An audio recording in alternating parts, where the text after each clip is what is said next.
আসসালামু আলাইকুম। সার্বিয়াতে গেম ঘর, যারা সার্বিয়া থেকে ইতালিতে যায় পাকিস্তানি দালালের মাধ্যমে, এই ঘরে পরিত্যক্ত জঙ্গলের মধ্যে এই ঘরকে নিয়ে আসে।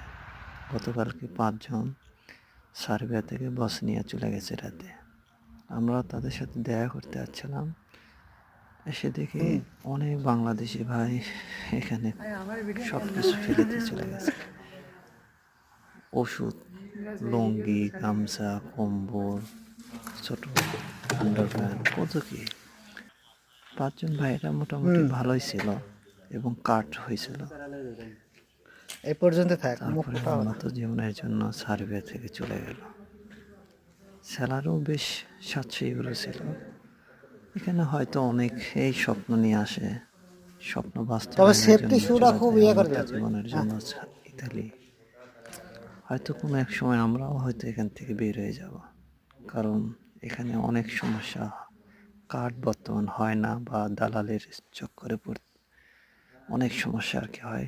বাংলাদেশি দালাল আমাদের সাথে অনেক আপনি একটা খারাপ উঠছে কিছু ওটা করে, ইয়া করে দেবো ছবি। কারণ ওই সমস্যা যদি না ও হতো আসে হয়তো আমরা কেউ আমাকে নিজে কয়েকবার এখানেই থাকতাম।